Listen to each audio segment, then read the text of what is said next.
Guys, you know the drill. We'll make this brief kasi ako'y naka-brief. Ang kalat, no? Pero i-highlight natin lahat ng binigay sa akin sa duty free. As in, ang babait ng tao basta marunong kayo mag-finesse, no? Ito yung unbox natin. Don't worry guys, unboxing to. So, gawa na lang ako ng part 3 sa Dubai. Papakilala ko kung gaano kabait yung mga Pinoy, no? Nangailangan tayo ng, ito sa Louis Vuitton, nangailangan tayo ng white na plastic bag, di ba? Kasi hindi ka makakapag-travel, no? Usually, depende sa airlines kung ang gamit mo kahit ganito. Pag bumibiyahe kayo, kailangan less than 100 milliliters, tapos kailangan clear na paper bag. Ganito. Dito nyo ipapasok tong suka na to. Halimbawa, ito, sukang paumbong. Okay, lagay mo dyan. Kanino tayo hihingi ng ganito para dito sa binigay sa atin sa Louis? Diba? Ang dami binigay sa akin. Ilan? 8 ba to? Or ano? Apat nung una, tapos actually 12 lahat kasi bumalik ako eh. Naku, alam niyo na kung ano re-reviewin natin next. Dito ko pinasok. Sino pinuntahan ko? Pinay. Naghanap ako ng Pinoy, no? Ate, kuya, pengi naman, oh, baka meron kayong ganito, ganyan, oh, tutulungan kayo. No, SOS, please. Guys, minasahe pa ako libre nun. May massage area dun eh, no? Hindi ako kadalasan nagpapamasahe sa mga ganyan eh. Kaya lang 4 hours yung stopover ko papunta. Itong inisyo, ang lahat ng binigay sa akin dahil kinilala ko yung Pinoy. Ipapakita ko sa part 3 May part 3 tayo ng Dubai, no? Hinabol pa ako para bigyan ito. Jo Malone. Buksan natin dito. And ito. Ano to? Altair? No, yes, Altair. Sample na 1.5 ml, ilang binigay sa akin. 1, 2, 3, 4, 5, 6, 7, 8, 9, 10. Okay, 10 niyan binigay sa akin. Hinabol pa to. May kita ninyo sa video, guys, ha? And mga ito. Kwento ko, ha? Pero ito, unbox na tayo kasi brief series. Inisyo, wait lang, buksan natin. Sige, buksan natin to si Jo Malone. Okay, Joe Loves, no? Anong binigay sa atin dito, ha? Uy, thanks ha. Guys, panoorin niyo yung part 3. As in, panoorin nyo. Ito yon ang binigay niya sa akin. At least makikita na natin kung ano. 1, 2, 3. Oh, yung mga tatamarin na ayaw inisyo. Wow! Hindi madami, pero ano to? Wow! How sweet! Uy, thanks! Thanks! English, pair, and free siya. Ilang ml din to, no? Parang Q-Tex, may kalakihan. Tapos, binigyan pa tayo nito. Ano to? Naka-wrap. Ano to? Makeup. Wow! Wow! Candle. No. Kandila. No? So, may kandilang binigay na how sweet. Guys, ipapakita ko ha. Nag-outro pa kami nila dyan eh. Na lot number. So, that must be batch code. No? Yan ang batch code. Ganito itsura. Side effect. Guys, pala presyo pala nito. No? Dito ko na dito. Nalabas ko na yun. Ito. Baka sabihin yung fake eh. Kayo eh. 261.92 euros. Ayan, 956. Yan, initial side effect. Okay. Sa Dubai, duty-free tayo. Diyan lang tayo, para sure, no? So, nakuha natin to. Itabi natin tong mga parfums de Marley, pati Jo Malone.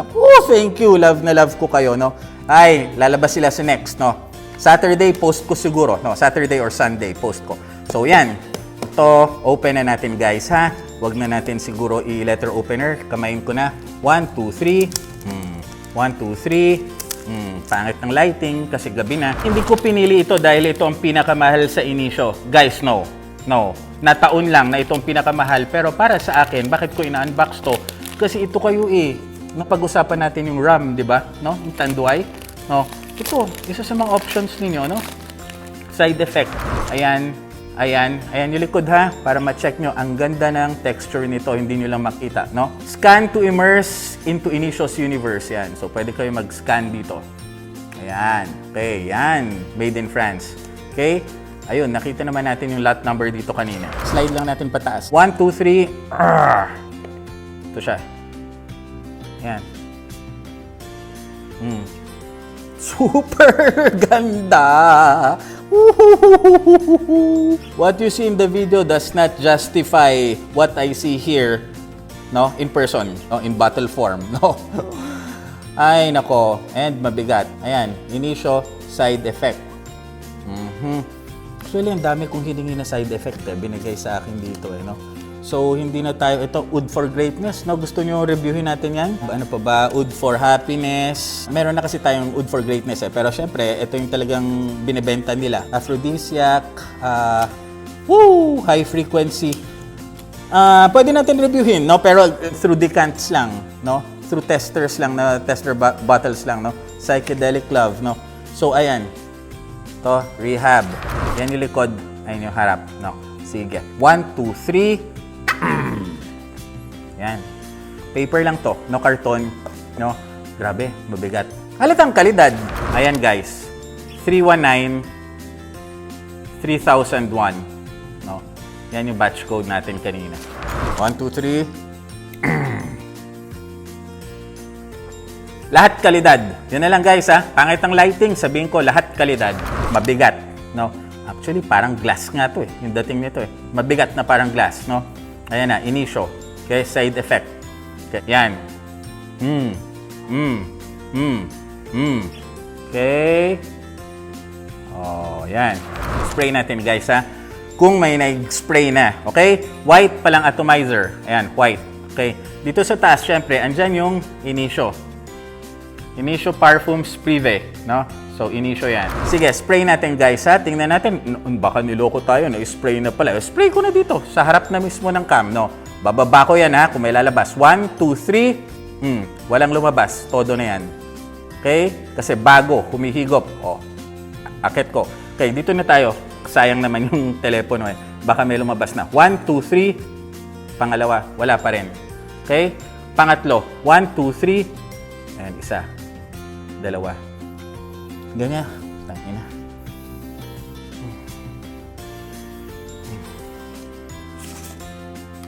Diba? Ano mas nakakahalina? Ano ba kasi mas mura dito sa dalawa, no? Bakit hindi ito, guys? Sige, tama na. Iba naman, iba talaga ang take nito. Iba ang take nito. No, but this is rum, no? Itong sinasabi kong closest, no? It mimics, it mirrors yung taste nito. Cognac, no? Cognac experts ang Hennessy. Wala akong masabi dito. Tangina. Siyempre, perfumer na gumawa rin ito na may-ari, talagang nag-aral, no? Si Kilian Hennessy talagang nag-aral yan ng perfumery. Wow. Wow.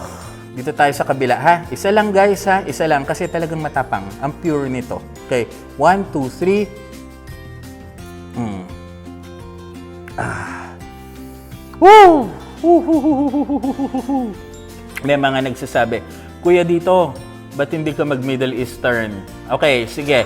May konti siyang pagka-Middle Eastern ang dating, ha? Parang, guys, alam niyo yung Carlyle? Something like that, no? Something to that effect, no? Nauna ang Carlyle dito ng isang taon, eh. No? Ganon, no? Carlyle, actually, parang Oud for Greatness.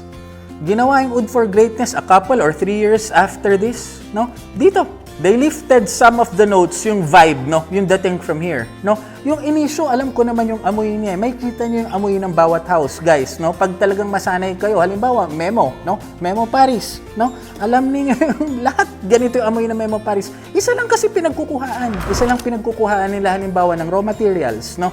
So, yan. Ganon. So, nakikita natin yung pagkakahalin tulad, no, sa Parfums de Marly. Yes, may Arabo smell. So, winawarn ko yung mga iba, no, baka hindi nyo kayanin yung iba, pero ito yung fresh na Arabo smell. Kung gusto niyo yung mas fresh na wala yung konting-konti yung Arabo smell, ano tawag doon? Reflection Man. 'Di ba? Na-review ko 'yon, na-unbox ko 'yon. Huwag magba-blind buy, guys, ha. Huwag magba-blind buy. Okay? Sobrang pure na nito, hindi na ako magsa-spray na extra. O ayan lamang, side effect by Initio Parfums. Kilatisin natin.